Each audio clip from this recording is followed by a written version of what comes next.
Let's get right into it. If you have ever felt dizzy, you know exactly how frustrating it is to try and explain that feeling to someone else.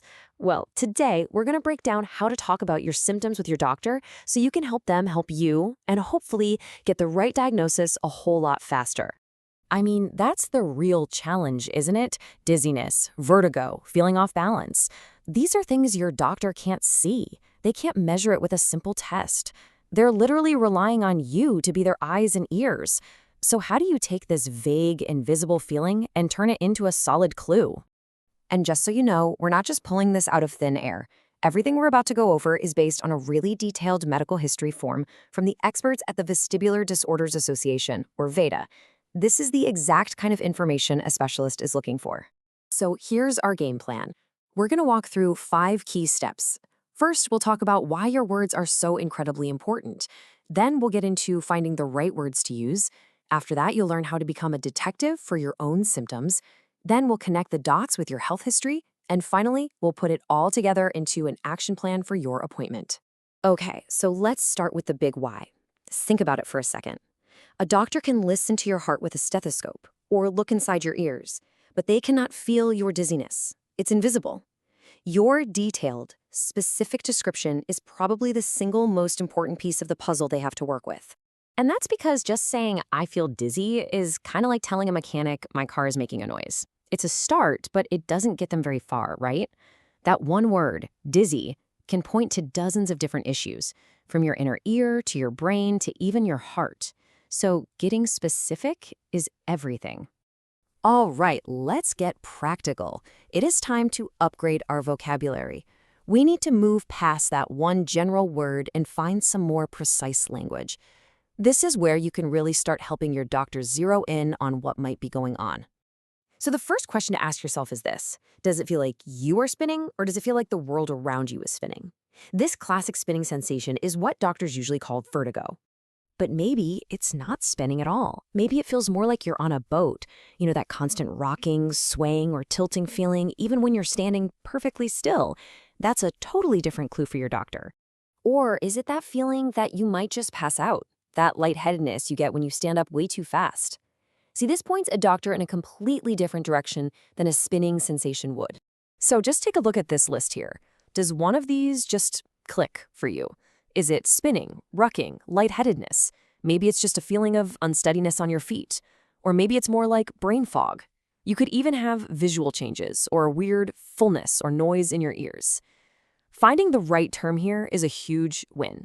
Just knowing whether it's spinning versus lightheadedness helps a doctor immediately start thinking about an inner ear problem versus, say, a cardiovascular one. It's a massive first step. Okay, so once you've figured out the what, the next piece is the when, the how, and the why.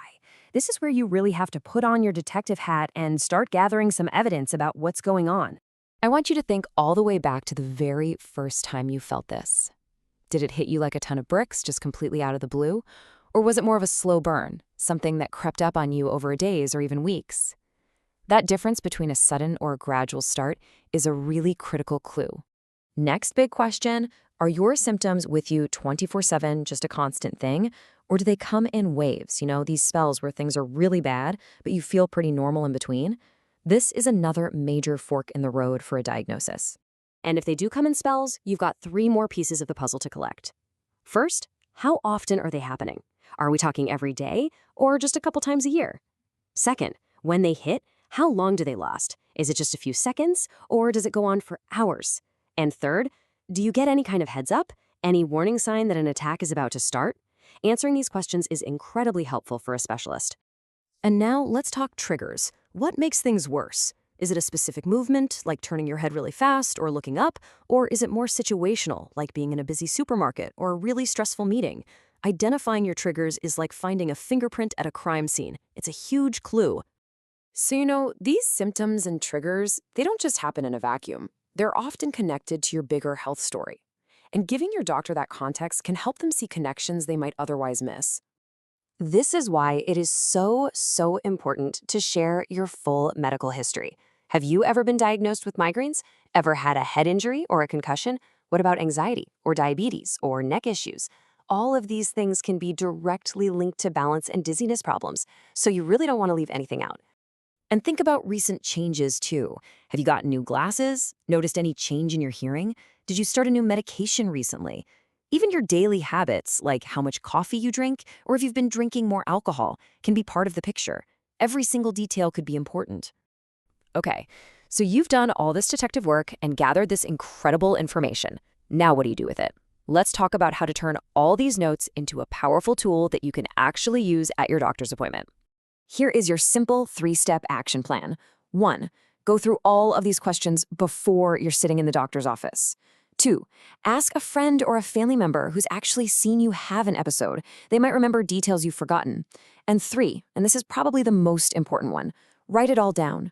Don't try to rely on your memory when you're feeling rushed or stressed. And honestly, this quote from Vita really sums it up perfectly. The whole point of this is to gather the information when you're calm and you have time to think clearly and accurately, not when you're on the spot. You're just preparing your story so you can tell it well. So, you are now equipped to be the most important part of your own diagnostic team. As we finish up here, I want you to think about it. Based on everything we just went over, what is the single most important new detail that you've realized you need to share with your doctor? That could be the very key that unlocks your diagnosis.